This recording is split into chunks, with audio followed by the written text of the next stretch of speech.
The ECOWAS Parliament is marking its 25th anniversary, a silver jubilee that celebrates a quarter century of West Africa's push forward regional unity and integration. Absolutely. It was established in 2000. Now, the Parliament started with 15 member states and with a simple idea to give West Africans a voice in the regional decisions that shape their lives. The vision actually began earlier in the 1993 ECOWAS revised treaty. The protocol was signed in 1994 and it officially came into force in 2002, laying the foundation for the parliament we know today. And today, that ECOWAS Parliament has 115 seats. Now, each member country is guaranteed 5 seats, while the rest are shared based on their population. So giving the region a balanced and representative voice. And its mandate is to strengthen democracy, promote peace and security, and sensitize citizens on ECOWAS policies and integration efforts. It has also become a platform for dialogue, an advisory body, and an oversight mechanism on regional issues, now from trade to security, and so on and so forth. Yeah, Claire, over the years, it has played important roles in election observation, conflict resolution, and legislative advocacy across West Africa. But it has not been without challenges. Limited powers, inadequate funding, constant need for capacity building among its members, and so on and so forth. Still, from modest beginnings as an advisory institution, the Parliament has grown into a central player in shaping West Africa's regional agenda. So today, as it marks 25 years, we will take a deeper look at its journey, the giants it has made, the hurdles ahead, and of course the future of the regional cooperation within the community. So join us as we reflect on the impact, the ambitions, and the next chapter of the ECOWAS Parliament. I am Ademola Adeoye. Always a pleasure having you join us. And I'm Claire Adelabu Abdul Razak. Thank you for joining us. And you're watching us on the network service of the NTA, broadcasting live from our studio here in Abuja. All right, welcome back. If you've just joined us, you're watching Good Morning Nigeria live on the network service. To begin our conversation this morning on ECOWAS Parliament at 25, here is a background report put together by correspondent Ibrahim Bello Gunda. In its 50 years of existence, the Economic Community of West African States ECOWAS institutions have played a key role in economic development, regional integration, peace, and security of the region. For 25 years, ECOWAS Parliament continues to expand its influence on the West African political scene, particularly with regards to parliamentary cooperation, management of political crises, and promotion of West African integration. The Parliament occupies a strategic position in the integration process. As representatives of the people, their role is important, not only in terms of the representation of the views of the community citizens, but also in terms of explaining to them the effort of the community to improve their well-being. For unity and perseverance, honoring the legacy of the founding fathers to build an inclusive and cohesive West Africa where people live in peace and harmony is still achievable as ECOWAS Parliament clocks 25 years of service to the region. What role should the Parliament play in ensuring economic security and political stability of the region? What framework should the Parliament draft to see the countries that left the regional bloc return? And how effective has the Parliament been in the past 25 years? These and more are some of the questions guests on Good Morning Nigeria will find answers to as we discuss ECOWAS Parliament at 25. Thank you very much, Ibrahim, for that background report. And to start our conversation, on the ECOWAS Parliament at 25. Let's introduce our guests that are already seated in the studio. And the first is Senator Ita Enang, is a former presidential advisor, National Assembly. It's a pleasure to have you, Senator Enang. Thank you very much. Thank you very much. All right. Also joining us via Zoom, from our studio in Jos, is Kopep Dabugad, is civil society expert and international affairs analyst. Dabugad, it's good to have you join us.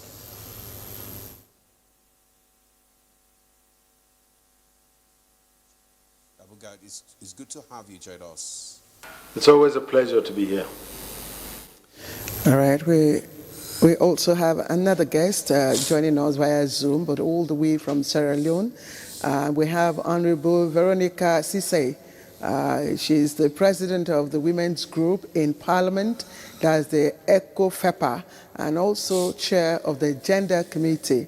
Honorable, thank you very much. We're glad you could join us for this conversation. Good morning. Thank you. Go ahead. Okay, Honorable, let's just begin the conversation. I would like you to tell us because we know that there have been some challenges, especially in the region, with the takeover. Okay, we know that there have been some challenges, especially in some ECOWAS countries lately with the takeover by the military. But then that doesn't preclude that there have been some significant achievements of the ECOWAS in the past 25 years. Can you tell us what are the most significant achievements of the ECOWAS Parliament promoting regional integration and democracy in West Africa over the past 25 years? Thank you very much, and thank you for having me this morning. I am the president for the female caucus in the ECOWAS Parliament, and also the chairperson for gender and women's empowerment and people with disability. Well, since the inception of Parliament in 1975 to present, I think we have done a great deal. And also, I'm happy to be here because my country is a beneficiary for the formation of the ECOWAS Parliament, for the formation of Parliament of ECOWAS as a whole.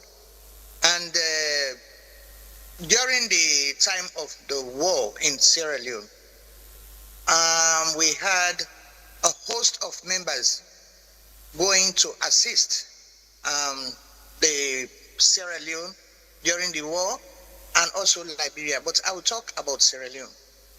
So it was very good. They intervened. The intervention helped us greatly to stop the war. And coming back to Parliament, I have been there since the 5th Parliament, and I believe we have done it, and we are trying, in as much as we have lost almost 4 now of our member states, and that we are still yearning and crying for them, because until we are together we will achieve, if we are talking about West Africa. So we are still yearning and we are still praying so that they can join us. Well, coming back to my area, the ECOFEPA, bringing women together, bringing women on board, this has been our cry. And other countries are helping to achieve the 30% of female representation in Parliament, because we women can do it. We are partners in development, so we want to see more women instead of male-dominated. This has been our cry, and I think we are there. We are now 26.6% of female representation in Parliament, and we have achieved to have the first female. Within these 25 years, we have the first female speaker in Parliament, not less surprising than our able speaker of Togo, Haja Memunatu Ibrahim. That is a bravo for the people of West Africa, talking about the Parliament. because it was very difficult for a woman to come so far since 2020, since the 25th year. So that's some of the achievements, and we are helping other countries in terms of war, in terms of disasters, and so many other things. So I think we have done a great deal, and trying to bring, some of the activities together so you can help, because it's when you sneeze, the other country in the West Africa region will suffer the cold. So we wouldn't want it to happen. So that is why we are together as ECOWAS, so that we can see and reason, like what has happened recently in Guinea-Bissau. We are fighting it hard so that we can try to do something and do our own intervention. This is what we are doing so far to bring us together to integrate the community. All right, Honorable Veronica Sise, thank you. I will still stay with you, but I'd like to provide, a platform really before, we look at some of the achievements you have talked with regards to gender, advocacy. We know that the ECOWAS Parliament is one of the key organs of, of ECOWAS, and it's supposed to help, implement the core objectives of the ECOWAS as a body, which includes integration, regional integration, provision of peace and security, and also tackling other issues of insecurity that afflict the region. How would you say, or how would you describe the relevance of ECOWAS Parliament today? How has it aligned its core objectives with local realities in individual member states? Thank you. That's why we have committees that are responsible for some of these things that we are talking about. My own responsibility as the chairperson is to deal with the gender aspect. And there is another committee that is responsible for peace and in the other sub-regions. So this is where we are. It is set. We have different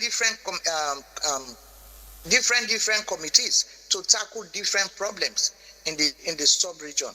So it will be relevant to have invited the chairperson for peace and security, so that he can elaborate so far what they have been doing and what are the achievements, and maybe they will have challenges in trying to tackle some of these challenges. And in my own area, talking about peace and the involvement of women, that is where we are, to make sure we have 30% of female representation in ECOWAS Parliament, and also to see the areas that have not reached to that climax, to encourage the particular community or the country so that they can copy from the other countries to achieve what we are fighting for. But in terms of peace, I think it is relevant for the committees that is charged with the responsibility to probe in some of these things. But as far as I'm concerned, ECOWAS have been doing it, because when we come from our various countries, we come with our country reports. You present your report, you read it, you deliberate it. We all deliberate it in the plenary. Then, if there are areas to tackle, they will channel it to the particular committee that is charged with that responsibility, so that they can handle it. If it is to go there for feasibility, if it is to go there to make peace, to bring peace to the particular community, that will be their responsibility. And in terms of, like what I said initially, disasters, there are other committees that are responsible. We have this delocalized meeting that we rotate. Committees will come, we peer together. So they will go to the particular area. That is why we say West Africa. We just don't want to bring everything to Nigeria. We rotate during our extraordinary meetings, and also about when we are delocalized. We go to the various localities to see, after their report has been laid, to see what is there, to see the first-hand informations. So we tackle it from there. That is what we do so far. Let me say, since you want to stay on gender advocacy, ma'am, Honorable, let me also ask you, I remember a landmark, quote from Ed Miliband. We know he was a parliamentarian in the Labour Party sometime. And he talked about how his government, changed male-dominated system with women who were shortlisted. And he said, and they are glad that was done. But in Africa, coming down to West Africa, the sub-region, we find that, yes, there have been significant, robust push for gender, equality. It is growing, but it's still not there. What kind of laws is ECOWAS Parliament, churning out? And how are you ensuring that these laws align with national, or is domesticated, by member countries, so that the gender parity that you are fighting for is achieved?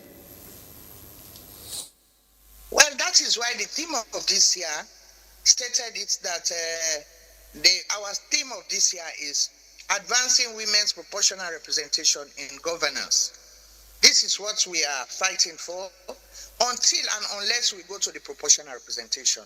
Because stating what we have said, coming to what we have said about the individual, about talking about male domination, dominated communities or dominated parliament, unless we have proportional representation, that is what we are advocating for. And that is what is needed, because if you go back to first past the post, it will be the same result. Like what made us to have that 30% achievement in Sierra Leone is the proportional representation. And that is the law that we are yearning for. We are asking the community, the other countries, member countries, to put that into law to have a proportional representation or safe seats for women, like what they did in Rwanda. We should have safe seats for women or the proportional representation. And not only the proportional representation, it should be by number. Sometimes if you say proportional representation, like what we did in Sierra Leone is 2:1. Every 2 male, 1 woman. Every 2 male, 1 female. But that one is difficult again to achieve, because sometimes the number you be placed, maybe the other country, the other political party will have the percentage. So it's very difficult.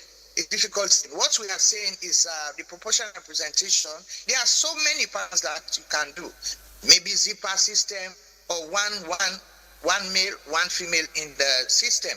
Then we want it to be taken to the political parties association, like the PPRC, and even the political parties, to make sure to send lists that women are visible.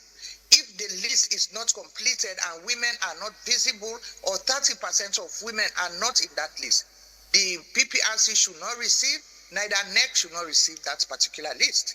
Until we do that, that is what we want to pen in the black and in our constitutions in the various communities, and that is what we will be debating on. We will appeal to the male counterparts, because sometimes the male counterparts will say, no, why do you want to stress on women's representation in parliament? And why do you want safe seats? Let us go and fight for the seats. But they are stronger than us. We cannot do it. They are stronger than us. We cannot fight. We don't have money. That are some of the reasons. So that is why we want this year's team to be deliberated on as the women's empowerment and the proportional representation, if really we want women to be represented in governance. Thank you very much, Honorable Veronica Sese, for your opening remarks there. You have helped us to lay a good foundation for this discussion. The men are stronger, but the women too have a lot to contribute to the development of the continent. So we'll be back to you, but let's come back to the studio now, where we have Honorable Senator Ita Enang. You've listened to what Honorable Sisse just said, and we're looking at the achievement of the ECOWAS Parliament in the past 25 years. Although there have been some challenges, especially in 4 countries lately, the latest being in the Guinea-Bissau, which the military just took over. So, but what are some of the major achievements that you would be able to point to that, I mean, it has helped the continent to move forward? Well, let me join in congratulating Economic Community of West African States and then the Parliament of the ECOWAS Parliament for attaining 25 years. And Nigeria has been very instrumental to its stability and the attainment that it has made. First, it has several times presided over its affairs as the president of the country, and then it has provided the hosting, the headquarters of the ECOWAS, and then the parliament itself. And the wisdom, procedure, and stability of the Nigerian parliament has also been the strength of the ECOWAS parliament. So I congratulate the parliament for attaining 25 years. Again, when you say wisdom procedure, what do you mean by that? I beg your pardon? When you say wisdom procedure of the Nigerian parliament has contributed to at the beginning, I think the year 2000, when we started the parliament, was at least the time that the Nigerian parliament came, the Fourth Republic, started, and we hosted it, and the president of the parliament were provided by Nigeria, and then we adopted part of our rules to be part of the foundation of the parliament in the course of fashioning their own rules. As of today, the ECOWAS parliament has stabilized, and but there is also a big problem, and that big problem is for Nigeria. The problem is that in December 2016, there was the Constitutive Act supplemental to the protocol, where the President Buhari, with other presidents, agreed that the representation in the parliament should be by universal adult suffrage. That is that to be a member of the ECOWAS parliament, you should be elected directly by the election procedure of your country. Okay. Before now, it was stated that pending the election, that the representatives from the national parliament could still represent. But as of today, the period of grace has seemed to elapse. And so there is a question as to Nigeria's presence in the legitimacy or otherwise of Nigeria's presence in the ECOWAS parliament, in view of the fact that we have not, by universal adult suffrage, directly elected our 35 members to the parliament. They are taken from the national parliament, that is the National Assembly. And it has also evolved in a very significant manner, because there were these observations that members of the parliament were not attending the plenary of the parliament. And so the new set of rules adopted, I think, 2024, so we had also stated that if you lose about 1/3 of your presence, that you are declared to have lost your seat.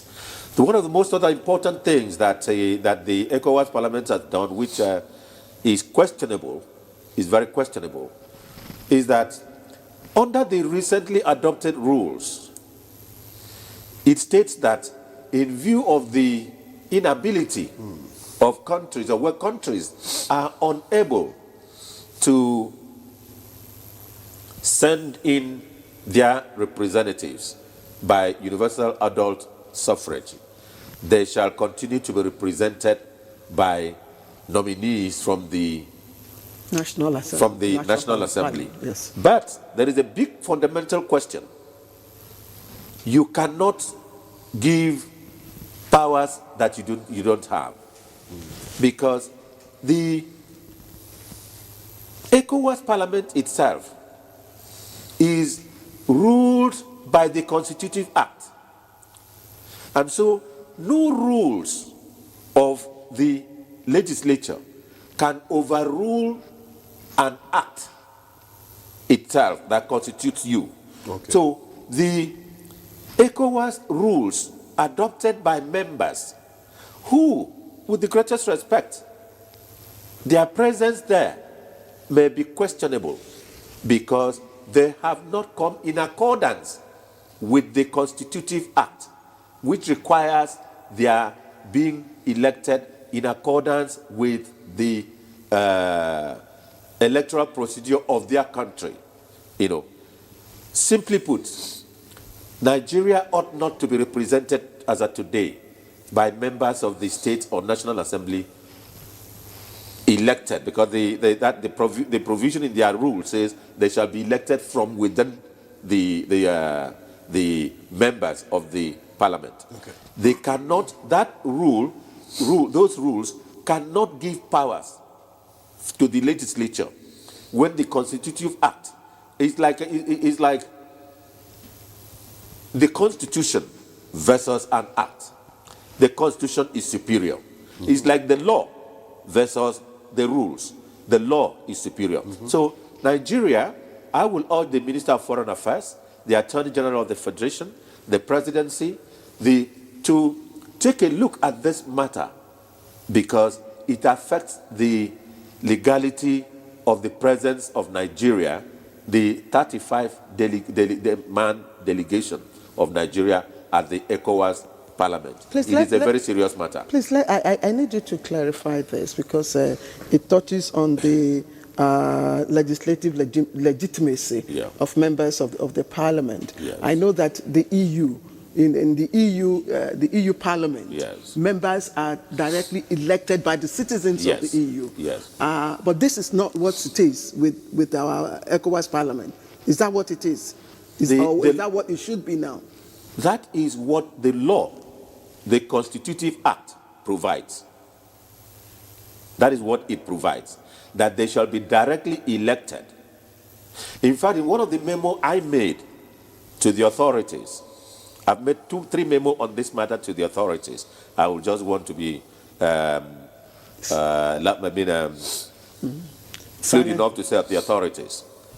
I have said that we should divide Nigeria into 35 constituencies and then find out which state has the highest officer in the ECOWAS Parliament, and then credit that state with, assuming you have the Secretary General, okay, assuming, credit that state with that president, and then let every state, including the Federal Capital Territory, have 1 member each. But how does this affect the responsibilities of members in the Parliament? Or does it? To be a member of the Parliament, you must have been properly there. And you must have been there in accordance with the law that allows you to be there. Nigeria's presence in the ECOWAS Parliament as of today is simply permissive. Is permissive. It's like they're looking at the law and saying, "Na big man, Nigeria should be bigger than this." What I'm asking, distinguished Senator, is regardless of how we are there. Yes, we're there. The responsibilities that representatives, the parliamentarians, are supposed to carry out. Does how Nigeria,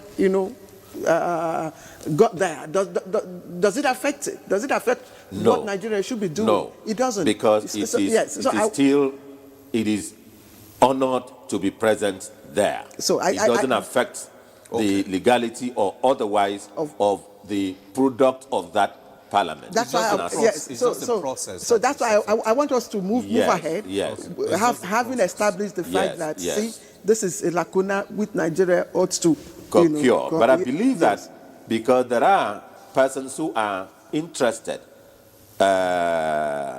public interest litigation, in taking this matter to ECOWAS, to the ECOWAS court, Okay. to declare whether Nigeria and some other countries which have this, I think 2 other countries have this problem, ought to be there, or whether the 35 seats of Nigeria are vacant. Okay, let's Go to go to Jos. Jos and bring in, of course, Dabugat. Mr. Kopep. Mr. Kopep, again, I like to, I like to refer to a statement made by, again, another parliamentarian in the UK, his description of, parliamentarian or parliamentary system. And he said it is usually the most visible but exaggerated example of how society is changing. I want you to write on that. And that was, I think, by Catherine Anderson. If we write on that, can you tell us, do you think that ECOWAS Parliament is relevant today in terms of its alignment with the objectives and realities, today's realities in member states?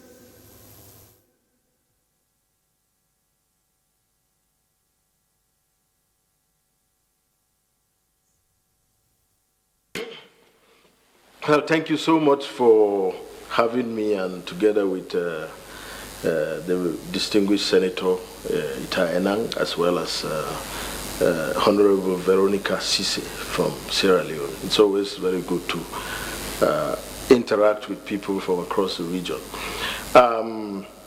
Well, in terms of the relevance of the ECOWAS Parliament, I would want to start by talking about the functions of the ECOWAS Parliament very clearly, and then perhaps also talk about what a parliament is supposed to do.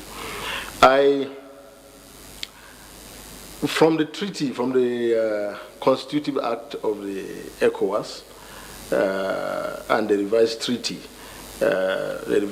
of 1993, and then, of course, as I said, the Constitutive Act of the ECOWAS Parliament, it clearly defines the functions of the Parliament, and it defines that the Parliament, the ECOWAS Parliament, is supposed to be one of the various organs of ECOWAS, which, along with the Community Court of Justice, the ECOWAS Bank for Investment, and also the ECOWAS Commission, as well as the specialized bodies. So these are the organs of the ECOWAS.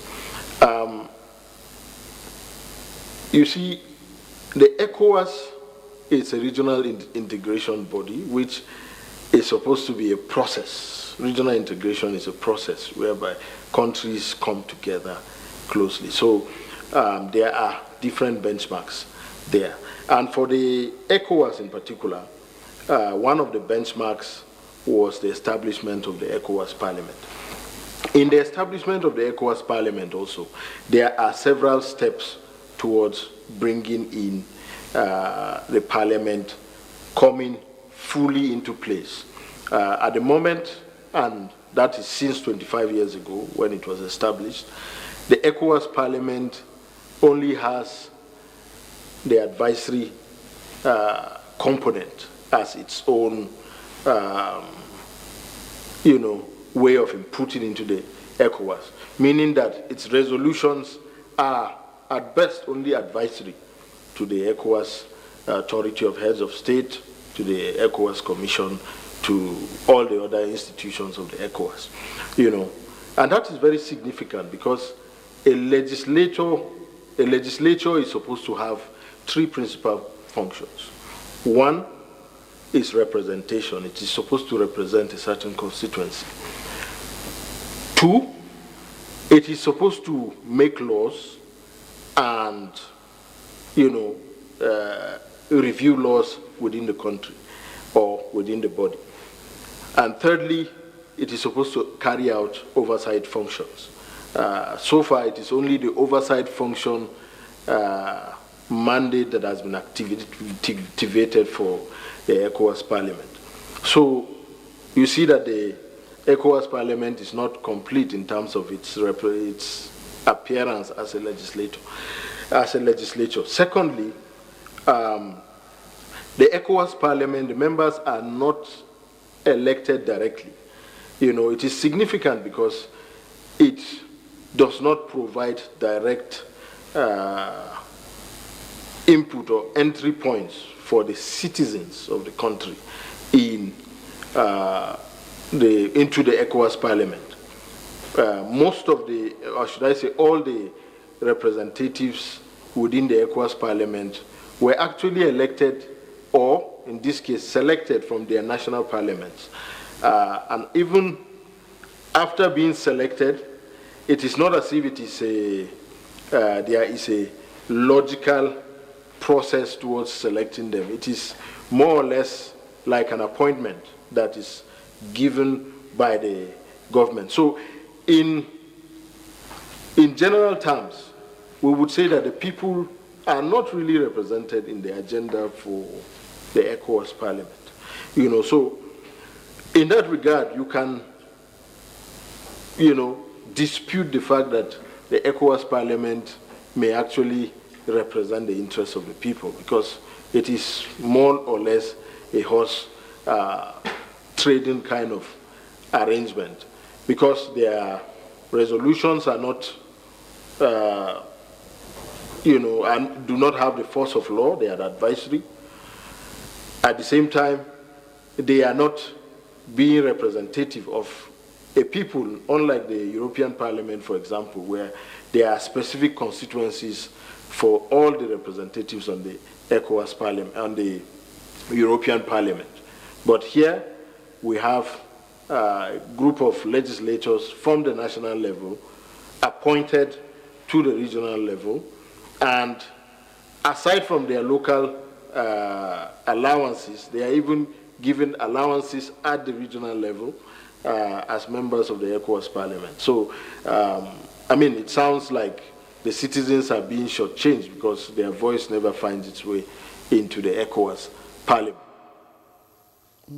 All right, Kopep, thank you. We will return to you. We've been joined by Senator Mao Ohuabunwa, former leader of House of Reps, former treasurer, ECOWAS Parliament, and presently Pro-Chancellor and Chairman, Governing Council of the University of Port Harcourt. Senator Ohuabunwa, thank you very much for joining us. I'll quickly just ask you, the ECOWAS Parliament is 25. What exactly is it celebrating? Can you share with us?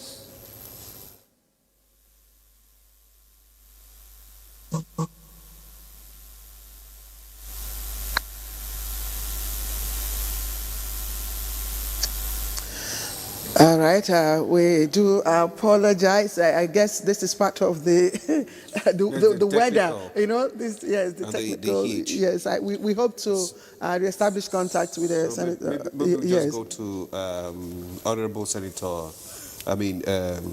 Veronica, Sise. Honorable Sise, I mean, a lot of grounds have been laid concerning ECOWAS here, especially when it comes to the process of selection of members to the parliament, which is fraught with a lot of challenges. But how can you just tell us? Oh, okay.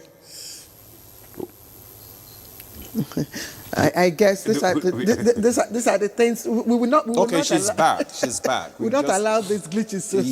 Yes. We just heard that she's back. Okay. Honorable Sise, I was just going to ask you that.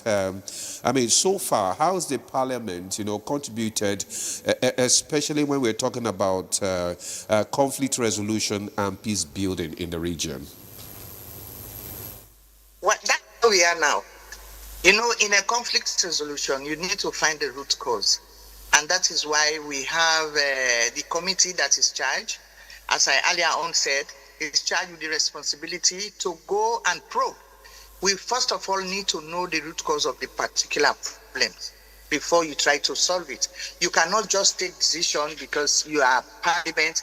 You say, let us just go, we are ECOWAS parliament. If this has happened, go and use force, go and use this. You have to take it systematically, and you have to be careful how to handle things.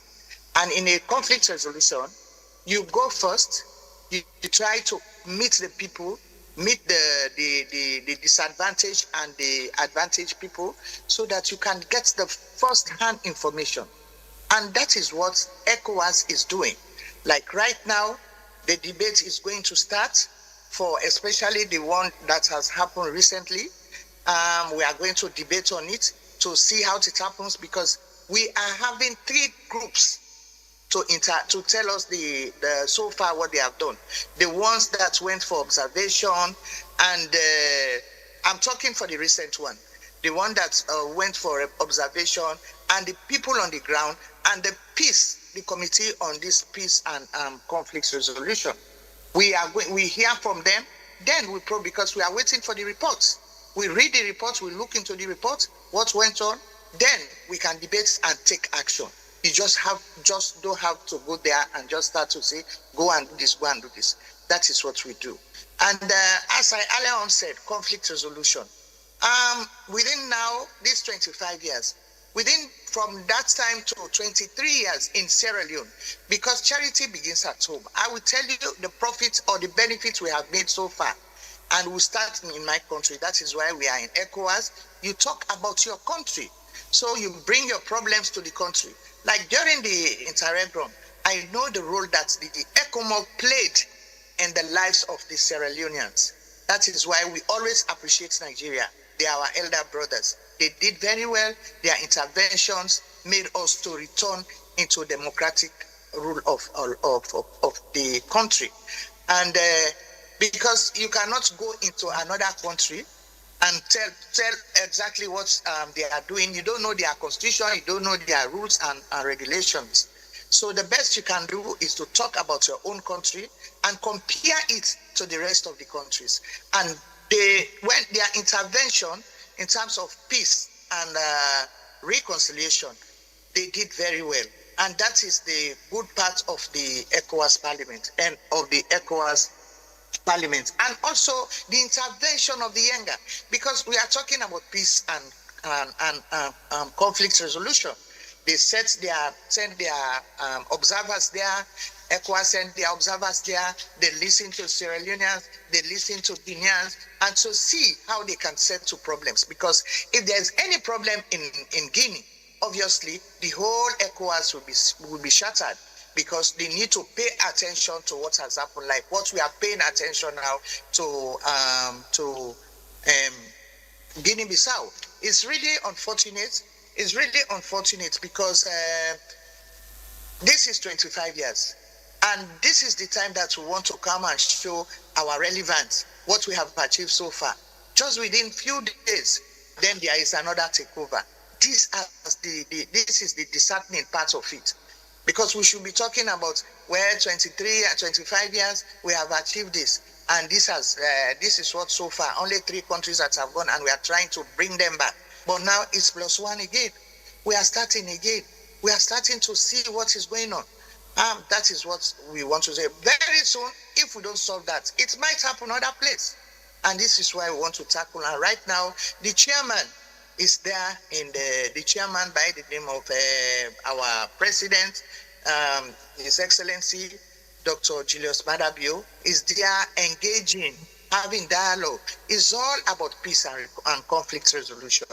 This is what so far we are doing. And also the post-election conflicts and threats. Even in Sierra Leone, the post-election threats, it's still continuing. And that is what ECOWAS is looking into, and when each time we bring your reports, because every country needs to bring their reports, and even as at now, we are bringing our various countries' reports. They will look into the countries' reports and try to see whether you have solved this, what you brought the last time, whether it had been solved or is still continuing. So until we do these ones, then we are together as one family. Okay, just to stay with you still, before we come back to Senator Itainang here with us in the studio. And I'm glad that Mr. Dabugat, outlined the core functions of the ECOWAS Parliament, among the other organs, making laws, reviewing those laws, and of course carrying out oversight functions and all that. So within this, perspective, I'm just wondering if the ECOWAS Parliament has considered some of the instruments, that ECOWAS, has, like the protocol, for instance. Is this still, does this still align with present realities? You look at the convention, for instance. Is it also, does it capture the present security challenges? And what is ECOWAS Parliament, doing about all of this? We have not changed anything. We continue with what has been placed, what has been at first. We don't deviate.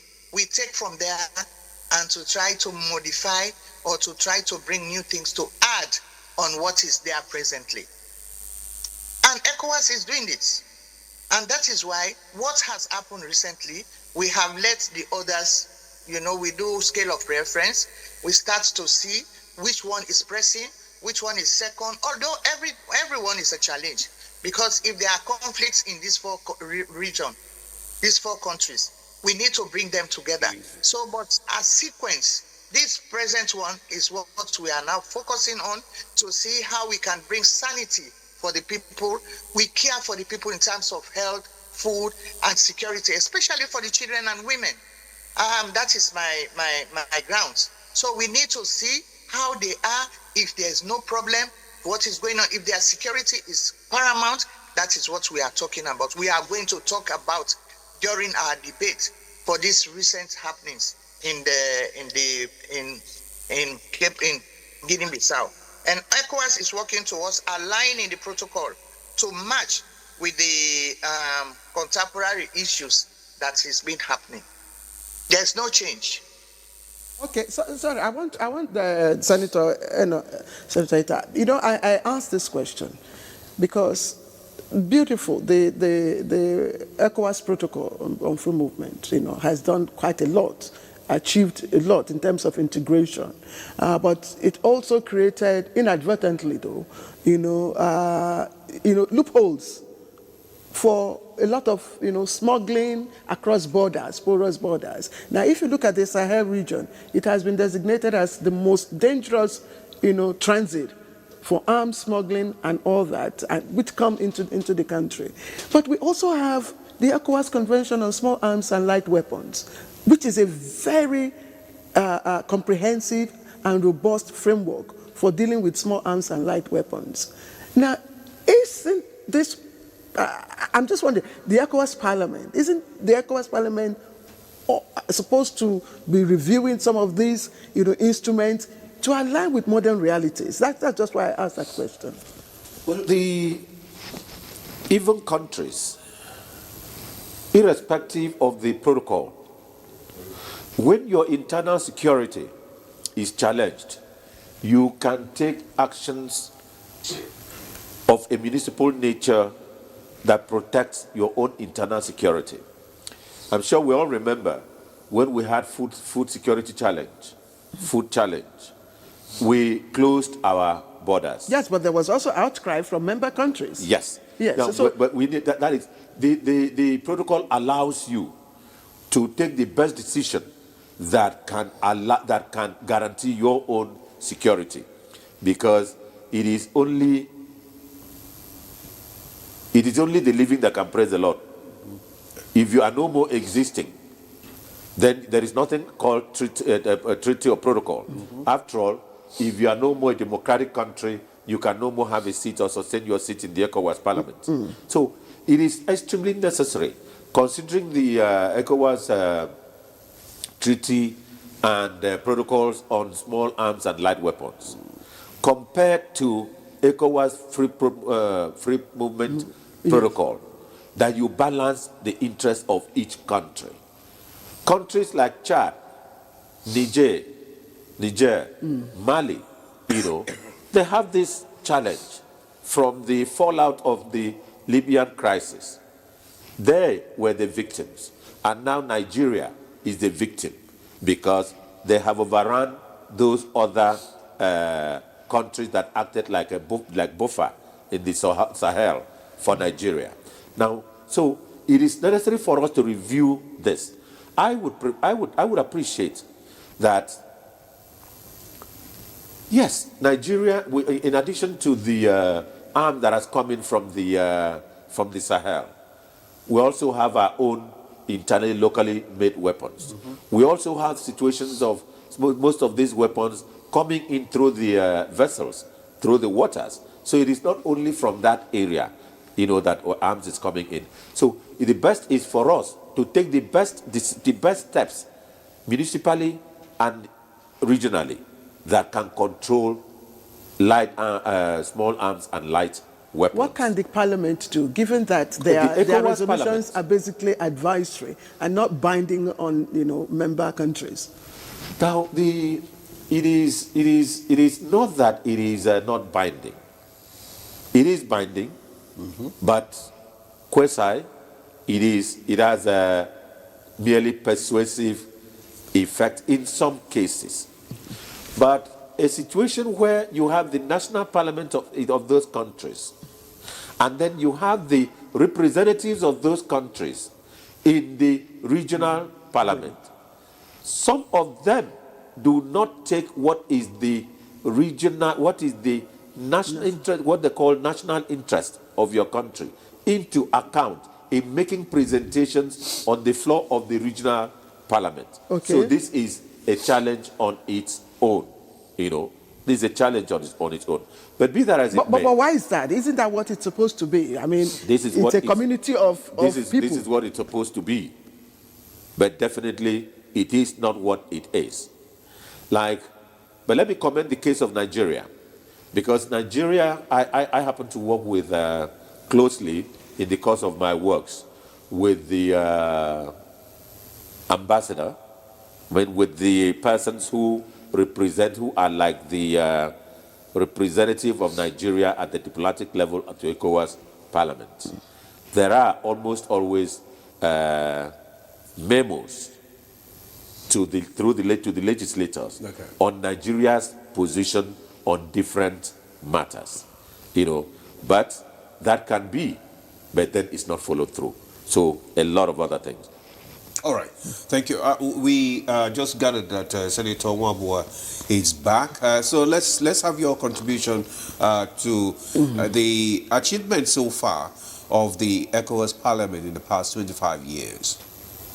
Yeah, like I said earlier, first let me congratulate the ECOWAS Parliament for their silver jubilee, and also the ECOWAS itself for their 50th anniversary.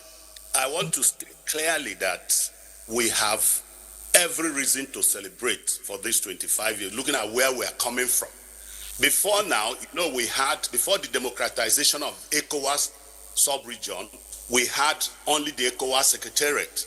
Then through the treaty and implementation of the treaty, the founding fathers, especially the presidents then of Nigeria, Olusegun Obasanjo, and Konare of Mali, made it a point of duty that the other arms of the ECOWAS must be established. That is the ECOWAS Parliament and the Court of Justice. The ECOWAS Parliament, which was inaugurated in Mali in 2000. Then in 2001, we came for our first plenary session in Abuja under Ali Nuhum Diallo. Then I want to state that peace that we have enjoyed so far before this recent happenings had been the product of ECOWAS Parliament, because we concentrated on advocacy. Then I was the first chairman of ECOWAS Committee on Foreign Affairs, Defense, Peace and Security. And we taught the entire sub-region. And don't forget that at that period, we were most of the 15 states or member states were under military, interregional military regime. We went round, we went to the Maghreb and ECOWAS, the entire sub-region. We went to Sierra Leone, like my sister had talked about there. We were instrumental to the peace. Even during the ECOWAS, we went to Liberia, we went to Guinea, Conakry. Even the Guinea-Bissau that has come back now as a hotspot, when Kumbayala was there, he used his power to close the parliament. The ECOWAS parliament had to go, intervene, and make sure that democracy was established. Then you talk about financial autonomy today. The ECOWAS parliament has made it compulsory that member states are not by contributory contribution, it's by community levy. These are basic some of the achievements of the ECOWAS parliament. Today we're on the 6th legislature from 2000 to 2005. Today we're on the 6th. So what I'm trying to say is that the ECOWAS parliament has every reason to celebrate having been able to democratize the system. I agree with those who have spoken that yes, we are here to establish the parliament purely as a lawmaking body, because it has to be by direct universal suffrage, which we are yet to establish. But today, we know that we are member state represented.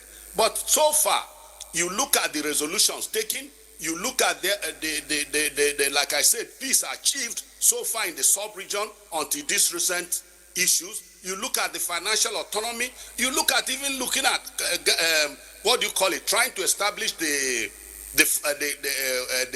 currency, called the convergent criteria to ensure that we establish one currency in the sub-region. Though we've been having problem because of the UEMOA countries, since they are operating the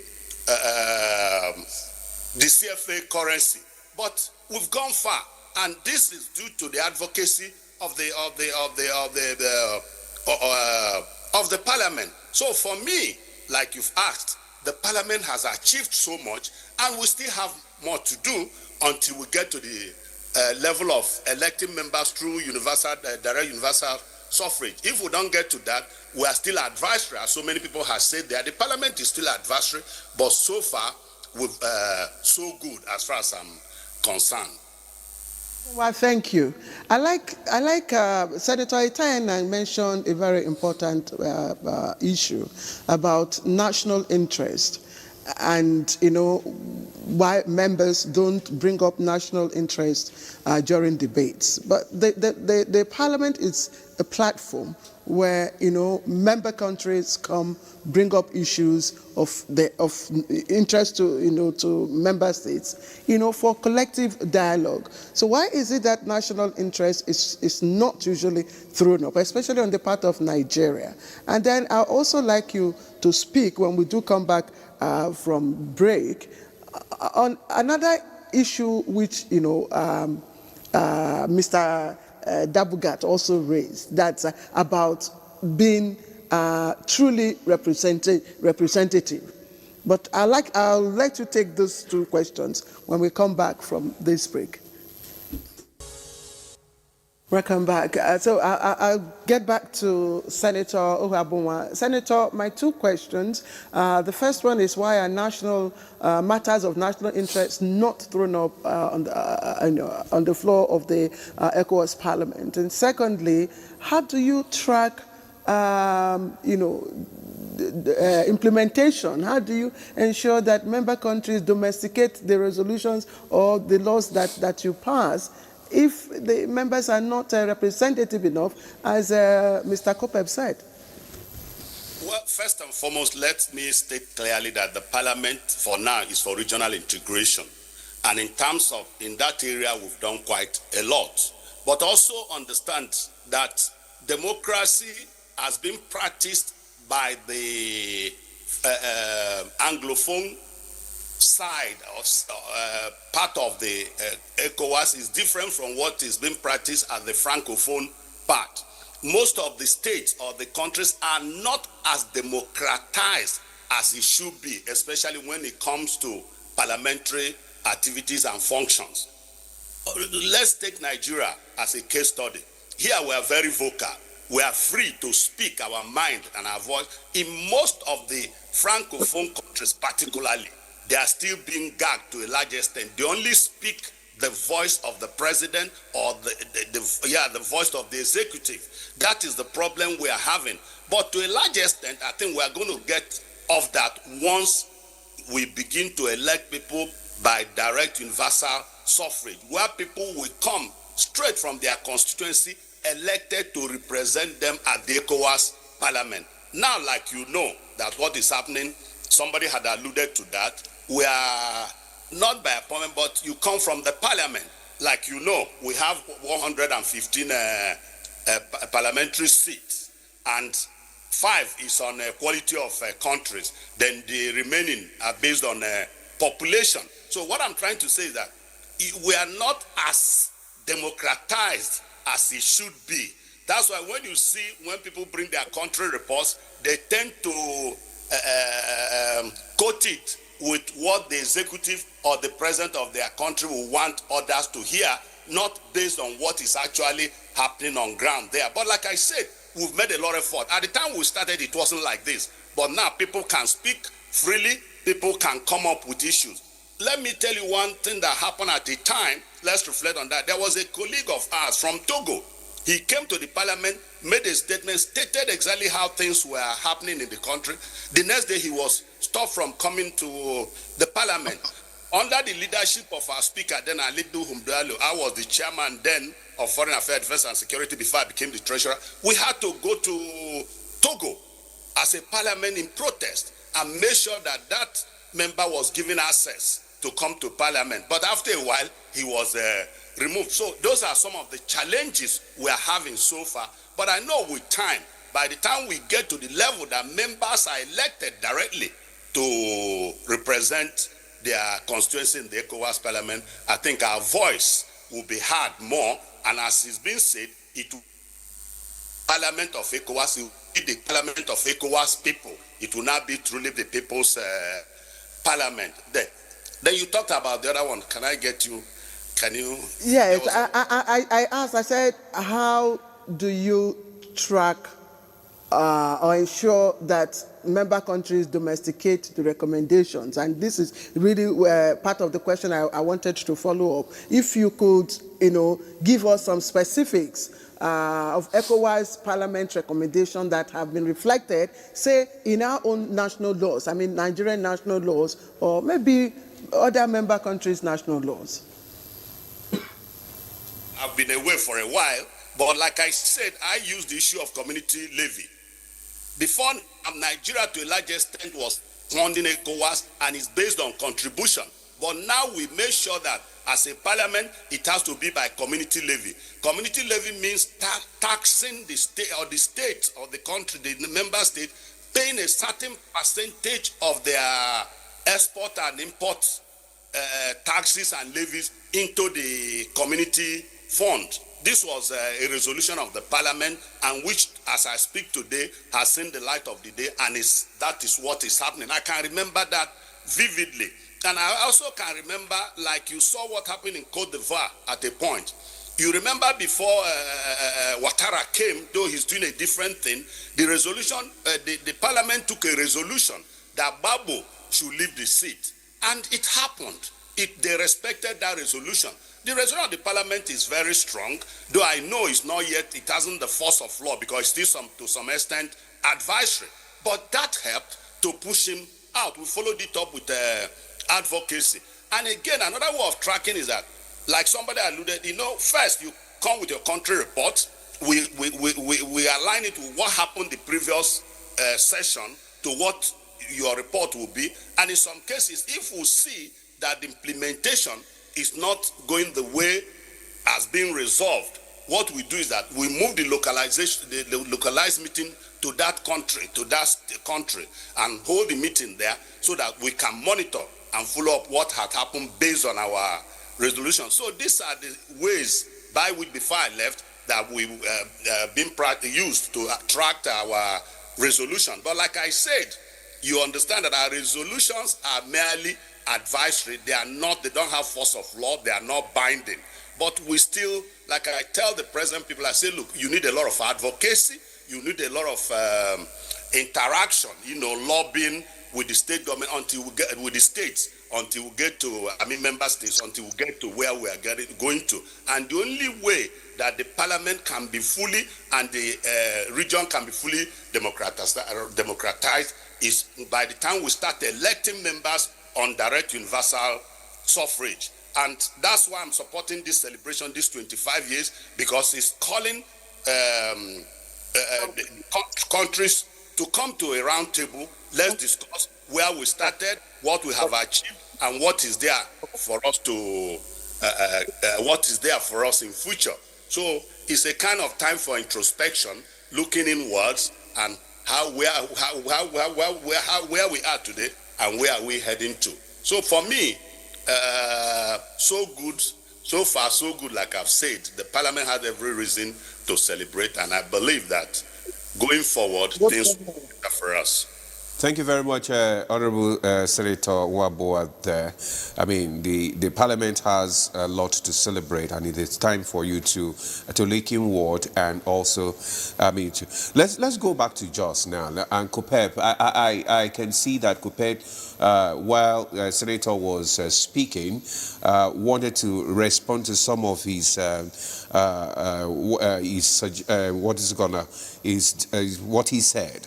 But also, while you respond to that, we also want you to talk about this issue of economic integration and cooperation among member states. How can the Parliament support the implementation of this ECOWAS Common External Tariff and other regional trade agreements? What can be done?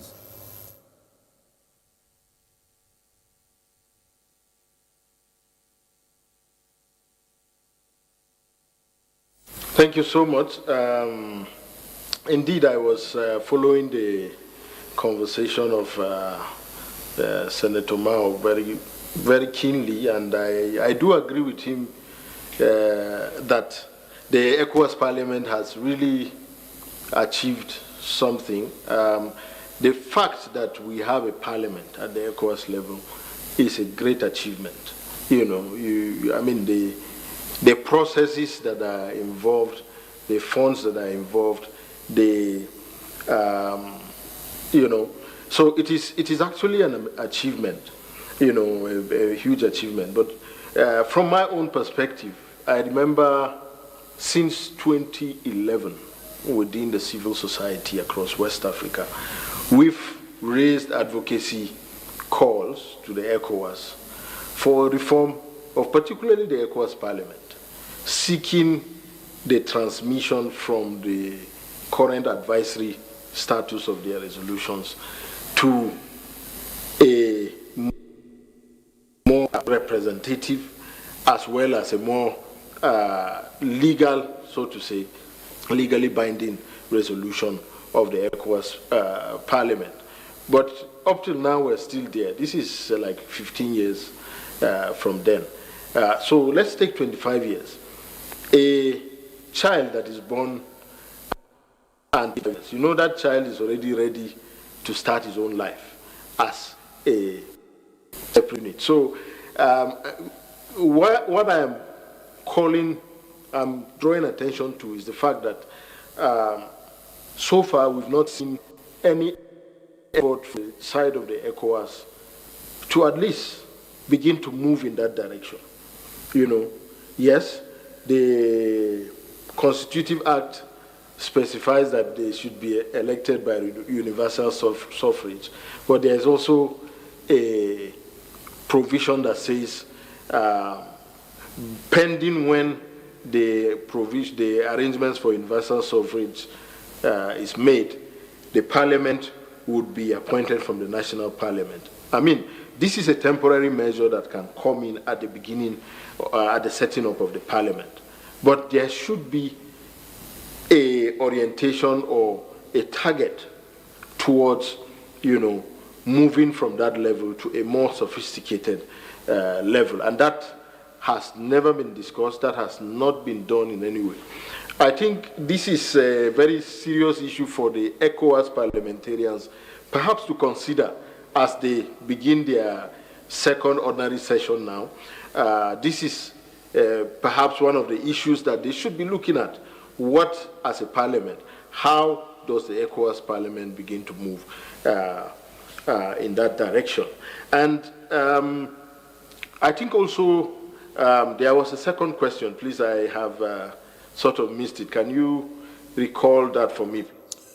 Well, I'm talking about the economic integration and cooperation among member states. How do you think that can be, especially when we are talking about this common currency and liberalization of trade among the member states?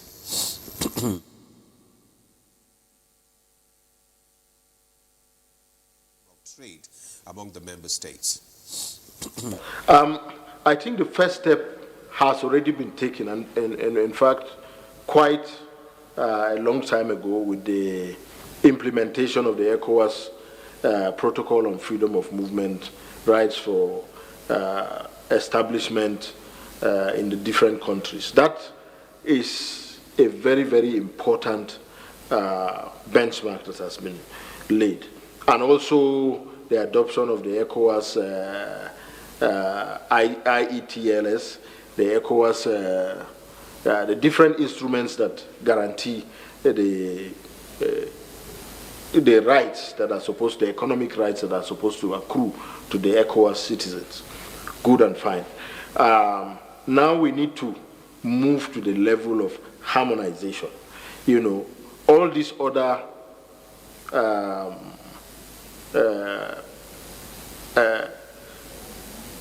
elements that need to be activated at the within the ECOWAS to facilitate a higher level of economic integration and economic development along with it, need to follow a process of harmonization of legal laws, legal processes, you know,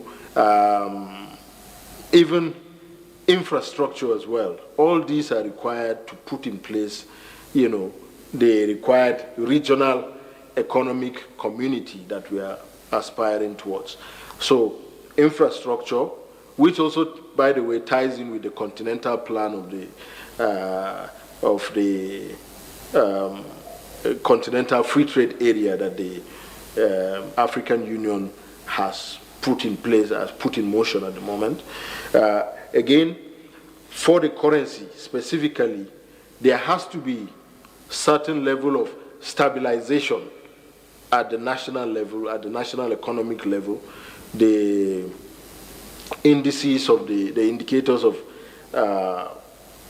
inflation, the indicators of currency exchange, the indicators of even productivity and the movement of capital across this state needs to be harmonized.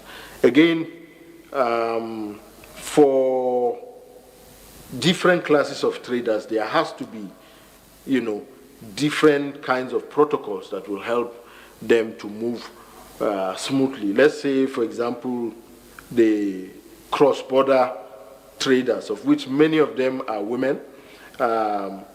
It is important to come up with, even if it is a protocol, for example, at the ECOWAS level, to say a protocol on cross-border trading, cross-border trade across the region. Because there is a lot of cross-border trade moving across the ECOWAS regions, and most of them are women, as I said. But this trade is not documented, it's not standardized. They don't have the incentives that are required to help them to establish properly.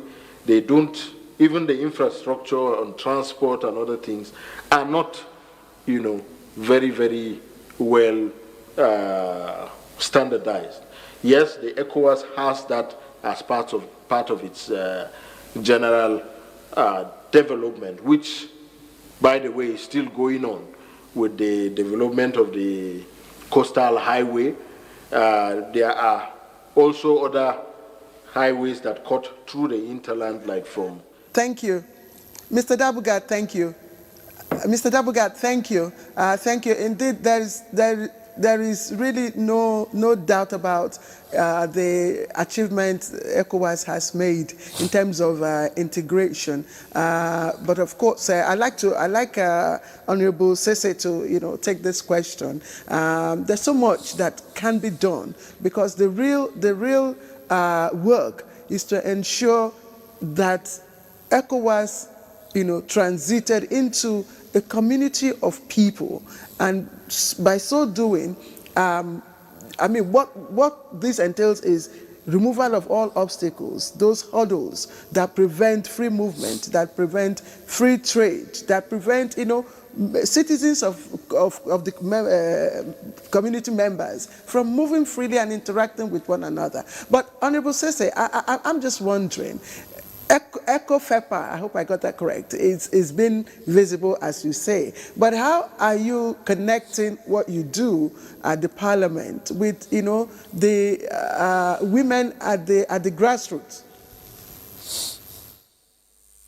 Well, that is why we have caucuses. We have different caucus in different parliaments. We have encouraged other honorable members to have those caucuses in their various national parliaments. So with that, we can bring whatever problems on board. So we discuss it as a family, and we can put things together, like talking about this what we call it, our advancement for women's proportional representation. This is one thing that we will achieve, because if we have a proportional representation for women across borders, across the region, I think it can help us greatly. But that cannot be achieved if somebody is not there to champion it. And who champions it is the caucus of that national parliament. And that is what we are encouraging others to do. That is another achievement. There are so many achievements. And if you don't ask me about to congratulate or the achievements, I'll go back and say, congratulations, 25 years child is a grown-up child. Now the child will be ready to start his or her own life. And that is what will happen for the ECOWAS next 25 years. I know we are struggling to have 30% in various national parliaments. As stated, Nigeria is still behind, and Ghana and the other countries.